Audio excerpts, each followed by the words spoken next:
Mau nggak mau, siap nggak siap, dia harus bisa ngelihat makhluk gaib.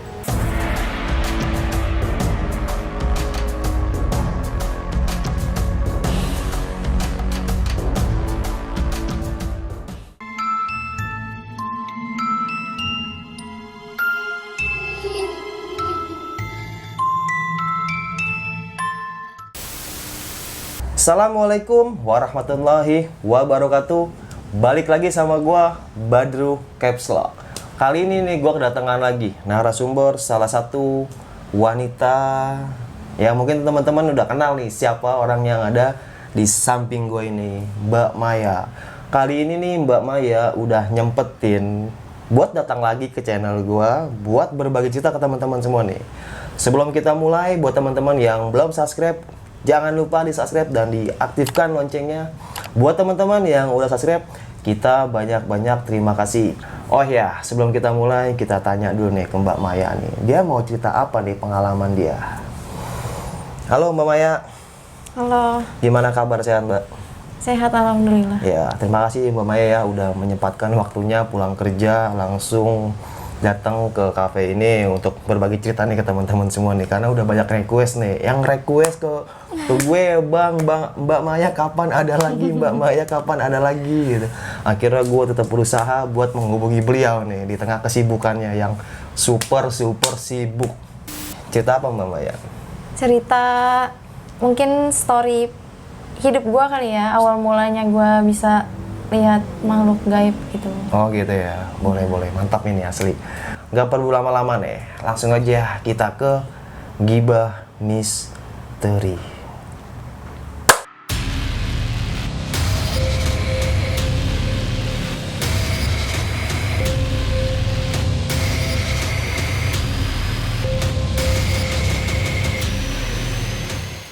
Oh ya teman-teman nih, sebelum kita mulai, gue agak sedikit minta maaf nih, karena kafe yang tempat gue ngetek sama Mbak Maya ini ada di pinggir jalan, dan banyak di belakang gue dan di samping tuh ada Valentino Rossi pada kebut-kebutan.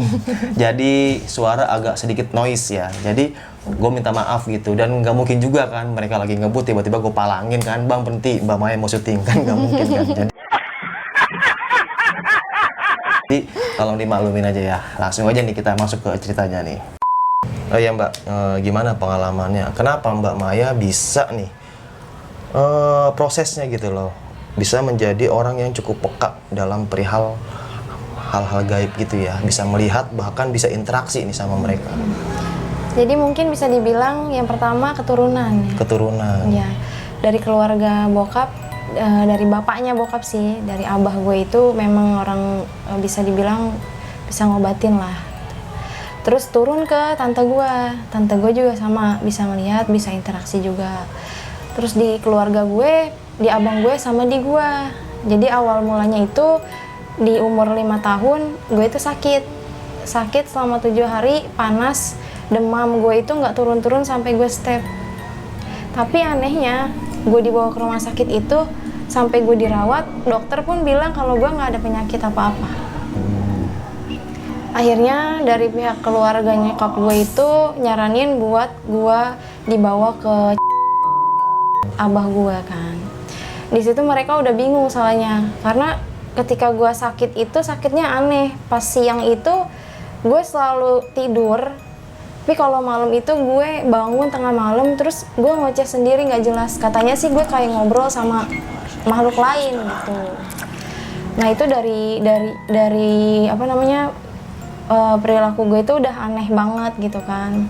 Sampai kalau misalkan gue lagi di rumah, gue lagi sendiri, nyokap gue sering ngeliat dengan posisi gue lagi sakit nih bang ya, gue ngomong sendiri gitu. Jadi kayak orang apa sih, kayak ngelindur gitulah, bangun tidur terus tiba-tiba gue ngomong sendiri gitu. Ketika gue ditanya sama keluarga gue bilang gue tuh lagi main sama 5 makhluk. Yang pertama gue lihat itu sebenarnya bukan makhluk gaib, tapi kakek gue, almarhum kakek gue dari nyokap. Gue lihat dia duduk di depan rumah, duduk di kursi roda ya, karena dia meninggalnya juga setelah sholat subuh duduk di kursi roda itu gitu kan. Awalnya gue ngeliat, gue kaget.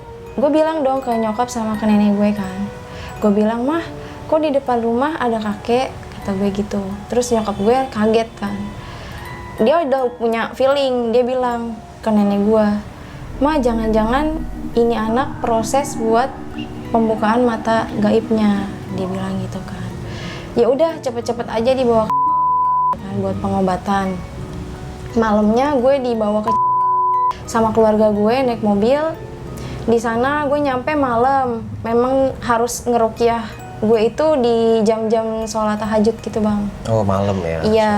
Tengah malam. Jadi kakek gue itu ngeruqyah gue bener-bener di depan makom sih, di depan makom petilasan pendiri. Di situ gue diobatin, yang gue tahu itu gue tidur, tapi gue bisa ngelihat diri gue yang lagi diruqyah. Oh, lu bisa ngelihat diri lu yang lagi diruqyah? Iya, gue pun kaget gitu. Ini mana gue yang asli gitu kan? Entah gue yang rohnya atau yang jasadnya gitu. Oh, itu gue bingung. bener-bener di depan mata lu? Iya. Bukan mimpi? Enggak, gue ngelihat ini rame keluarga gue, kan posisi ngeruqyahnya itu gelap ya bang. Gelap, gue itu ngelihat bener-bener jelas di keadaan gelap itu gitu. Nah gue lihat nih kakek gue lagi baca-bacain ayat-ayat ruqyah lah ke gue. Gue lihat posisi gue itu gue tidur, tapi di telapak kaki gue tuh selalu goyang. Jadi begini gue nyelenjor, terus gue goyang gitu kan, telapak kaki gue goyang. Gue lihat, gue juga sempat aneh gitu. Ini gue kenapa sih sampai diginiin gitu kan. Akhirnya ditinggal lah sama kakek gue buat sholat tahajud dulu. Dia bilang sama nyokap gue, "Tungguin aja, Abah mau sholat tahajud dulu," gitu kan. "Ini anak juga nggak akan bisa bangun kok," dia bilang gitu kan. Karena memang udah kekunci sama ayat ruqyahnya.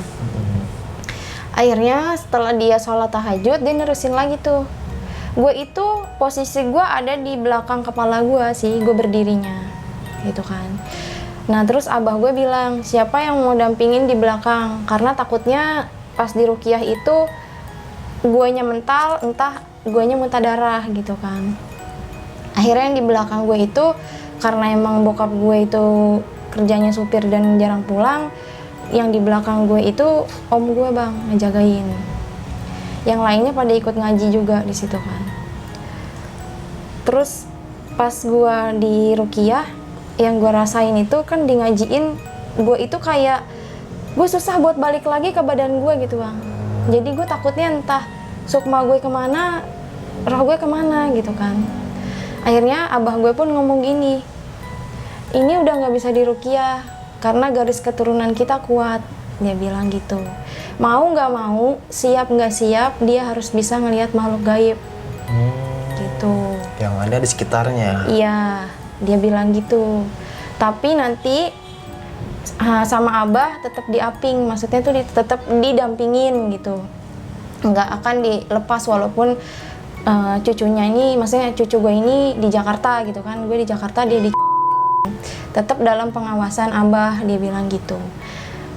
Ini memang udah kelebihan dari yang maha kuasa gitu, kita nggak bisa tolak karena orang pun belajar untuk bisa mengenal dunia gaib itu jarang yang diizinin sama Allah gitu.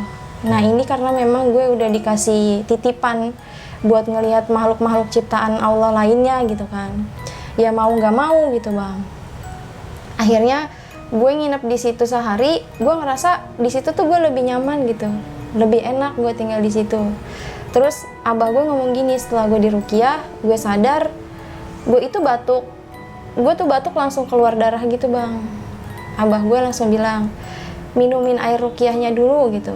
Gue tuh inget banget abah gue ngomong kayak gitu. Gue diminumin air, terus gue dimandiinnya itu kayak di bukan dapur, kamar mandi. Tapi itu dari kayu gitu, bawahnya itu kayak air yang bener-bener ngalir dari kita mandi gitu. Di bawahnya tuh banyak banget ikan-ikan gitu kan. Gue disuruh mandi di situ. Terus yang pertama kali gue ngelihat makhluk di kamar mandi itu, kan gue lagi dimandiin nih. Gue ngelihat di sebelah kamar mandi gue itu, kan kalau kayu itu kan nggak mungkin ketutup sampai bawah semua kan, pasti ngegantung, kita kelihatan kakinya kan. Gue kaget, gue ngelihat di situ kaki itu pucet banget kakinya. Gue langsung teriak, gue nangis, terus abah gue langsung ngegendong gue kan, kayak gini gitu. Kalau memang kamu mau bisa ngelihat makhluk, ya emang kayak gini awal mulanya gitu. Terus nyokap gue bilang, bah, saya mah takut kalau Mayanya nggak kuat gitu kan. Terus abah gue ngomong gini kan, tenang aja, pokoknya mah di sini dari abah dijagain terus gitu. Gue tidur di rumah abah gue malam itu, jadi ceritanya gue tidur itu rame-ramean lah gitu, satu keluarga kita tidur di depan semua kan. Buat ngejagain gue, karena gue setiap malam itu selama sakit yang kemarin gue di Jakarta itu katanya gue step terus setiap malam gitu, kejang terus kan, makanya tidurnya dijagain gitu. Itu gue bangun di jam 2:30 pagi, gue nyium baunya bau amis busuk gitu. Gue bangun dari tidur, gue langsung muntah. Gue muntah itu, gue di situ udah bener-bener badan gue udah gemeter, udah kepala gue udah pusing gitu kan. Yang gue lihat pertama kali sosok di depan gue itu ya pocong. Itu di hari pertama kali lu bisa ngeliat. Iya. Itu pocong. Terus di situ gue cuma bisa nangis, tapi gue nggak bisa menjelaskan kalau gue melihat sosok pocong gitu. Gue nangis sejadi-jadinya, itu tengah malam gue nangis. Terus abah gue langsung ngusap muka gue pakai air yang kemarin buat rukiah gue. Dia bilang gini, lihat apa? Dia ngomong gitu. Neng, lihat apa? Gue nangis cuma nunjuk-nunjuk ke arah si pocong itu. Terus abah gue langsung ngomong kayak gini kan, kenapa yang diliatin makhluk pertama kali pocong? Dia ngomong gitu. Terus abah gue ngomong gini ke nyokap gue kan, udah biarin aja ya katanya, mau gimana lagi, ini ditutup pun nggak bisa gitu kan, pokoknya dipagerin aja biar dia nggak sering kesurupan gitu. Gue ngeliat si pocong itu bener-bener jelas melototin gue, dan kondisi mukanya tuh kelopak mata atas sama kelopak mata bawah tuh nggak ada, jadi bolong. Matanya berurat gitu keluar kan. Kebayang. Posisi mukanya tuh hancur, dan badannya tuh kayak udah mulai busuk kayak orang meninggal tuh 40 hari gitu. Lagi busuk-busuknya, lagi bau-baunya banget deh gitu kan. Gue anehnya, kenapa gue lihat sosok itu terus-terusan gitu. Dia tuh kayak terus di samping gue gitu bang. Gue anehnya, biasanya kan orang kalau ngelihat setan malam gitu. Ini tuh gue sampai bener-bener stres gitu, diliatinnya dia terus gitu kan. Sampai dulu tuh badan gue kurus banget, terus gue kuning gitu. Jadi kayak orang apa sih, kayak depresi gitulah gitu di umur 5 tahun gitu kan. Akhirnya gue 2 hari di kampung, gue pulang lagi ke Jakarta. Karena nyokap gue bilang ya udah mungkin ini di kampung, jadi ngelihat makhluk-makhluk kayak gitu. Nanti mah kalau di Jakarta mungkin enggak gitu kan. Akhirnya gue pulang ke Jakarta. Di hari kedua gue itu lagi makan roti di depan rumah. Di depan rumah nenek gue kan pohon belimbing buah. Itu pohonnya gede banget emang kan. Gue ngelihat ada sosok kayak manusia, persis kayak manusia. Dia cowok tapi ya. Terus di lingkaran matanya ini tuh hitam gitu, kayak orang nggak tidur gitu. Terus dia kayak gini, dia gini ke gue. Dia begini ke gue. Gue bingung dong, gue pikir dia mau minta roti yang gue makan gitu. Akhirnya gue lari ke nenek gue, karena nyokap gue di situ posisinya dia kerja ngejahit. Nenek gue langsung gue peluk, gue bilang, mah Maya lihat itu, anak itu, gue tunjuk gitu kan. Terus emak gue nengok, yang mana? Kata nyokap gue gitu kan. Itu, gue selalu nunjuk ke arah anak itu di bawah pohon belimbing gitu kan. Terus nenek gue bilang, anaknya ngapain? Ngajak main katanya gitu. Enggak, dia cuma kayak gini. Gue nggak ngerti dia mau kenalan apa memang dia mau minta makanan yang gue makan gitu kan. Terus gue itu bingung, itu makhluk apa itu manusia gitu, karena di umur segitu gue belum bisa ngebedain mana manusia, mana yang hantu-hantu kayak gitu. Mungkin kalau pocong gue udah tahu karena itu mukanya jelek gitu kan, hancur. Di itu posisinya siang kan. Nah sorenya gue mandi nih sama nyokap gue kan. Namanya rumah nenek gue dulu itu rumahnya kayak rumah Betawi yang dapurnya itu kebuka gitu, kayak indoor gitu lah. Iya. Gue mandi nih sore jam 4:30, gue mandi sama nyokap gue. Itu kamar mandi ada 2. Dan pintunya itu pintu yang zaman dulu, tau gak sih, yang kayak digeser gitu. Nah iya. Itu bukan pintu yang kayak sekarang gitu. Kalau nggak ditutup, dia kan melongo banget tuh kamar mandi. Gue masuk nih, mau ke kamar mandi itu. Gue lihat dari pojok kamar mandi yang nomor 2 ini, gue ngeliat ada sosok gede banget, kayak King Kong, tapi kepalanya kepala soang. Kepalanya kepala soang. Panjang kepalanya. Terus dia itu arahnya ke arah gue, tapi kepalanya itu lama-lama nyamperin ke gue gitu. Nyamperin ke gue nangis dong, gue takut. Ma, itu apa gitu kan. Nyokap gue langsung merinding juga kan. Udah jangan diliatin gitu. Nggak mau mandi di situ, takut, kata gue gitu kan. Terus nyokap gue udah mulai, aduh gimana nih anak, setiap hari kayak gini terus gitu kan. Ada aja yang dia lihat gitu. Akhirnya gue sama sekali nggak jadi mandi tuh kan. Gue masuk lagi ke dalam kamar gue. Itu pocong yang pertama kali gue lihat ada di kamar gue itu. Oh, ke Jakarta? Iya. Oh. Gue itu kaget, gue nangis sampai bener-bener gue itu melek mata, lihat ada dia lagi, gue nangis lagi. Itu gue nangis, bener-bener nangis, nggak berhenti-berhenti. Yang gue sampai gemeteran, gue ketakutan gitu. Karena dia berdiri melototin gue terus gitu. Gue nggak ngerti salah gue apa gitu kan. Gue bisa dipelototin sama makhluk kayak gitu. Akhirnya nyokap gue juga udah bingung kan. Ngomong ke nenek gue, Ma ini gimana Ma gitu. Kayak gini terus tiap hari, digituin kan. Ya mau gimana, emang udah ditakdirin kayak gini gitu kan. Walaupun udah di ruqyah dan berbagai macam ya. Iya, mau ditutup kayak gimana pun ya tetap emang udah dikasih kelebihan, mau gimana, mau apa dibuang pun nggak bisa gitu kan. Akhirnya nenek gue inisiatif, dia tuh punya sapu aren, sapu yang gede-gede gitu kan, Iya, sapu aren. Dia bawa sapu itu dari kamarnya ke kamar gua. Buat apa sih? Zaman dulu tuh kayak mitosnya tuh dikepretin sama sapu aren, katanya setan tuh takut gitu. Yang gue lihat sama aja gitu. Dia tetap ada di posisi itu gitu kan. Gue nangis di situ, gue nggak mau tidur di kamar. Akhirnya gue tidur di depan. Nah, abang gue ini kan dia yang nomor 2 ini peka juga kan. Dia bilang gini, "Mah, itu di dalam kamar si Sugus," dia bilangnya Sugus karena kayak Sugus kan modelnya itu. Itu kenapa ada di situ ya Mah gitu kan. Terus mama gue langsung, jangan aneh-aneh, udah tahu adanya takut gitu, nggak usah diomongin gitu kan. Nah abang gue tuh mungkin dia memang awalnya ngelihat hantu sama kayak gue gitu, mungkin takut gitu kan awalnya. Nah karena dia posisinya udah SMP, gue umur 5 tahun. Dia udah bisa membedakan antara makhluk sama yang orang-orang biasa mungkin ya. Terus dia langsung meluk gue tuh, jangan takut kalau sama yang kayak gitu, kata abang gue gitu kan. Kalau kamu kayak gini terus, nangis terus, sampai kapanpun tetap kelihatan, digituin kan. Udah biasa aja, gue diomelin tuh sama abang gue di situ. Namanya gue anak kecil, gue takut dong, gue tetap nangis karena menurut gue itu aneh, emang aneh banget sih sampai sekarang pun sosok itu tuh aneh banget gitu kan. Akhirnya abang gue yang tidurin di situ. Abang gue tidur, malamnya abang gue tuh tidur kayak direp-rep gitu.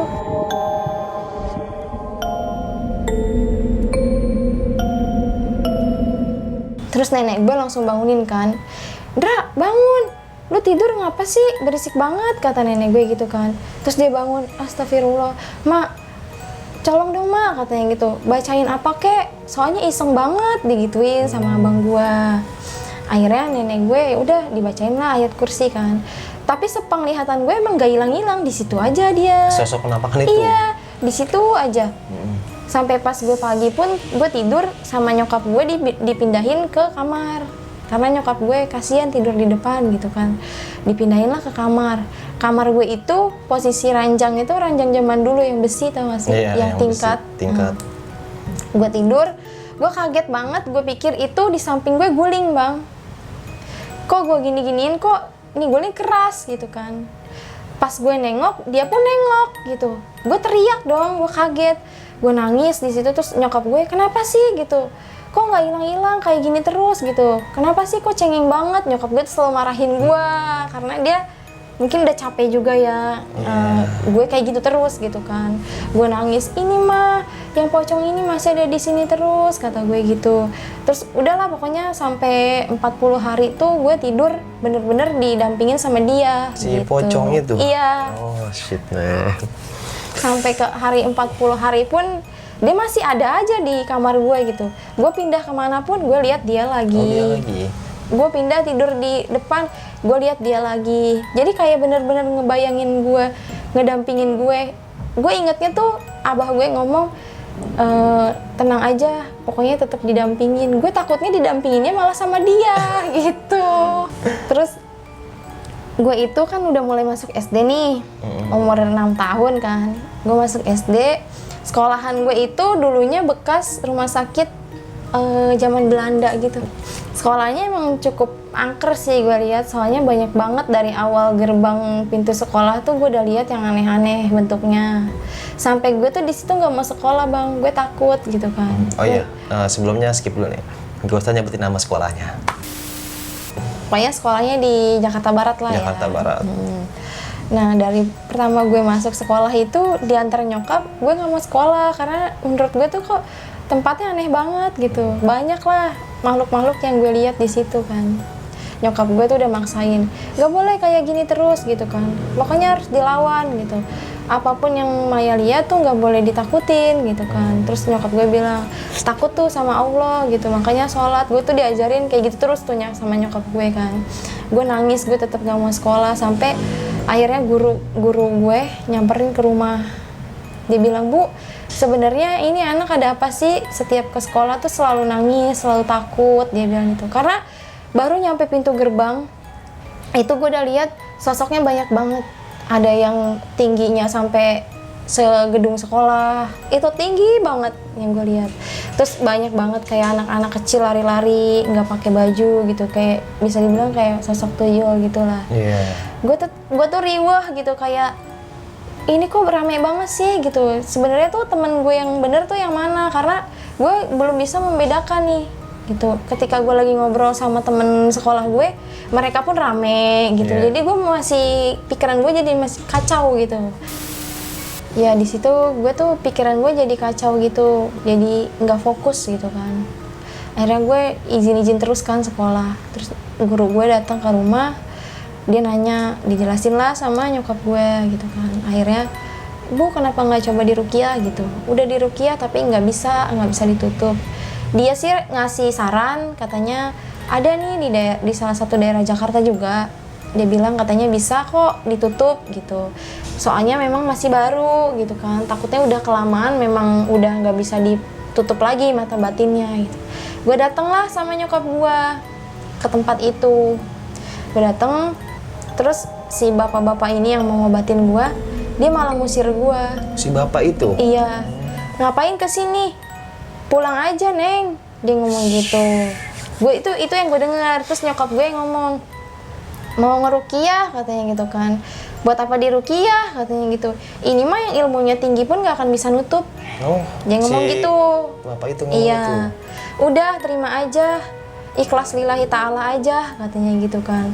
Syukur-syukur nanti kalau udah gede bisa ngobatin orang, dia ngomong gitu kan. Nyokap udah down kan, digituin kok katanya bisa tapi belum apa-apa, dia udah ngomongnya kayak gitu kan.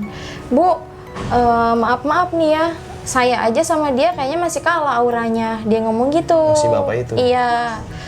Udah nggak usah diapa-apain katanya gitu, ajarin aja ilmu agamanya yang bener katanya gitu kan, buat ngedampingin dia. Akhirnya gue tuh kayak masih kecil tapi gue dipaksa buat dewasa gitu bang. Gue tuh dipaksa buat ngerti hal-hal kayak gitu kan. Akhirnya di situ gue bingung juga nih, gue nggak punya temen gue yang mau main sama gue pada takut gitu kan. Ketika lagi main terus tiba-tiba gue ngomong sama makhluk yang dia nggak lihat gitu kan. Akhirnya gue ditinggal, dia nggak pada mau main sama gue gitu. Nah lama kelamaan gue tuh kayak pengen cari suasana yang benar-benar biar gue tuh lupa sama makhluk itu gitu. Akhirnya gue main lah, gue paksain main ke rumah teman-teman gue di daerah rumah teman gue kan. Malah yang ada bukannya tenang, malah gue kayak main di rumahnya teman gue ini kayak malah digangguin sama makhluk yang ada di rumahnya teman gue gitu. Ada teman gue nih ngajak main ke rumahnya dia itu di gangnya itu kayak temboknya tuh bener-bener kan rumahnya depannya rumah Cina gitu kan, temboknya tuh tinggi-tinggi gitu kan. Gue main ke situ, itu posisinya asar. Jam 4 gue main ke situ ke rumahnya dia. Gue ngeliat kayak ada yang ngegelindingin sesuatu dari atas gentengnya, ngegelinding tuh cepet kan, terus jatuh di depan gue. Itu yang gue lihat rambut. Iya, gue di situ nangis ketakutan kan. Akhirnya nyokapnya temen gue itu keluar nih dari rumahnya, dan dia tuh bisa juga gitu bang. Dia bilang, Maya lihat rambut ya, katanya gitu kan. Gue nangis tuh, gue nggak mau ngomong kan, gue takut, gue minta anterin pulang. Terus gue dituntun sama dia, nyokapnya temen gue ngomong ke nyokap gue, Po, ini anaknya tadi ngelihat di depan rumah, biasa dah itu mah yang udah sering nampakin juga, katanya gitu kan. Terus nyokap gue marah, kenapa sih kalau ada kayak gitu-gituan nggak pernah mau dilawan, kata nyokap gitu kan. Gue tuh selalu dipaksa buat ngelawan, tapi gue nggak ngerti ya kayak gimana gue harus ngelawannya coba. Kalau manusia gue tonjok kena, kalau makhluk gue tuh yang nembus bang. Bingung juga ya. Iya kan, gue lawannya gimana? Akhirnya nyokap gue tuh ya udah jangan nyokap gue tuh gini, ya udah kalau ada makhluk-makhluk kayak gitu jangan ditanggepin gitu, semakin ditanggepin dia semakin demen godain lu, dia ngomong kayak gitu kan. Akhirnya gue tuh yang gue inget banget nih, teman gue ngomong gini waktu gue ngaji tuh di depan rumah gue kan musola kan. Teman gue ngomong gini, Mai coba dah lihat, katanya di sini tuh ada apa ya. Gue jadi kayak semacam apa sih, bahan buliannya dia gitu. Ada apa sih di sini, coba liatin gitu. Gue tuh selalu kayak gitu, ketika gue nggak mau ngomongin, gue tuh nggak diajak main gitu bang. Jadi gue diajak main tuh kayak cuma dimanfaatin, kayak buat iseng-isengan doang. Di sini ada apaan sih gitu. Jadi gue dari kecil pun gue ya udahlah, gue sendiri aja gitu. Karena gue main pun gue kayak dimanfaatin buat yang hal-hal aneh-aneh. Sampai di sekolah nih ada almarhum temen gue namanya Rizky, dia meninggal karena kena demam berdarah. Itu posisi gue kelas 3 SD. Kelas 3 SD itu ceritanya pelajaran olahraga. Kan lapangan buat olahraganya tuh di belakang, deket kelas gue tuh. Gue sama temen gue namanya Mia, kita ini nggak ikut olahraga gitu. Karena emang lagi nggak enak badan kan. Gue tiduran lah di kelas gitu kan. Si Mia di seberang gue di sininya. Gue lagi tiduran, kepala gue kayak ada yang keplak dari belakang. Iya, gue kaget kan. Gue nyalahin teman gue karena kita sama-sama tidur. Gue bilang, Mia, lu ngapain sih keplak-keplak kepala gue? Gue gitu kan. Enggak, orang gue nggak gituin lu gitu kan. Terus udah namanya gue nggak mau nyari yang kayak gitu-gitu gitu kan. Ya udah, gue terusin lagi tuh, gue tidur. Teman gue tiba-tiba teriak, Maya, kok kuping gue dijewer, dia ngomong gitu kan. Pas gue nengok noleh ke dia, gue langsung refleks ngomong kan, Rizky, lu ngapain sih Ki, iseng banget jewer-jewerin kupingnya si Mia. Gue ngomong gitu bang. Rizky yang udah meninggal itu, iya, yang demam berdarah. Iya, si almarhum. Terus dia tuh nyampein gini bang, kayak ngasih isyarat, ini bangku gue jangan lu tempatin gitu. Dia bilang gitu. Gue bilang, Mia lu pindah deh gitu kan, jangan di situ gitu. Mas siapa sih yang jewer kuping gue gitu kan. Nah akhirnya wali kelas gue ini masuk ke dalam. Kenapa sih kok berdua rame banget, dia ngomong gitu kan. Terus gue langsung lari meluk guru gue kan. Gue nangis, Bu, Mia tadi dijewer kupingnya sama Rizky, tapi gue tunjuk. Gue tunjuk. Terus gimana respon guru lu itu? Guru gue bengong kan. Rizky udah meninggal, gak boleh disebut-sebut gitu. Tapi ini ada Rizkynya Bu, dia nakal, gue gituin kan. Dia iseng jewer-jewer kupingnya si Mia, kata gue gitu. Teman gue ini ketakutan dong, dia lari meluk guru gue juga. Bu, saya takut Bu, gitu kan. Udah nggak usah takut, ayo ke depan aja, kata guru gue gitu kan. Terus guru gue kayak ngeliatin gue aneh gitu bang. Bu, Rizky kok ngikutin saya terus Bu? Dia tuh makin bingung gitu kan. Mau dibawa kemana nih anak kayak gini gitu kan. Akhirnya dibawa ke ruang guru. Gue didudukin, dikasih minum, nih minum dulu. Emang kenapa? Ada apa di dalam kelas? Gue ditanya-tanya kan. Nah itu posisinya si Rizky itu masih ngeliatin gue bang. Kayak masih penasaran pengen sekolah lah gitu. Terus di situ guru gue yakin kalau omongan nyokap gue itu bener gitu. Gue tuh bisa ngelihat kayak gitu. Guru gue sampai nyampein kalau lihat yang kayak gitu-gitu kamu jangan ditanggepin ya, dia ngomong gitu. Ini soalnya lagi di sekolah, ntar kamu nilainya nggak bagus karena terganggu sama makhluk kayak gitu. Guru gue nasehatin kayak gitu tuh, gue ingatkan. Terus di kelas 5 SD itu lagi posisinya bulan puasa, pesantren kilat. Pesantren kilat. Nah, ini kelas 5 SD. Ini nih. udah kelas 5 SD. Udah agak besaran ya. Gue itu ikut pesantren kilat itu kan sampai buka puasa, sampai sholat taraweh di situ ya. Iya. Ini di samping kantin gue ini tempat ngambil wudhu. Gue lagi wudhu nih sama temen gue berdua, si Mega. Gue bilang, "Gak, kita wudhu duluan yuk sebelum maghrib," gue ngajakin kan.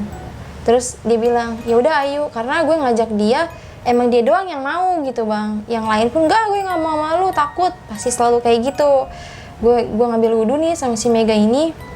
Terus tiba-tiba Mega ngomong gini, "Maya, itu di depan kantin itu ada cewek siapa ya?" Dia ngomong gitu kan. Gue bilang, "Mega, lu bisa lihat dia?" Gue ngomong gitu kan. "Emang tuh dia siapa sih?" gitu.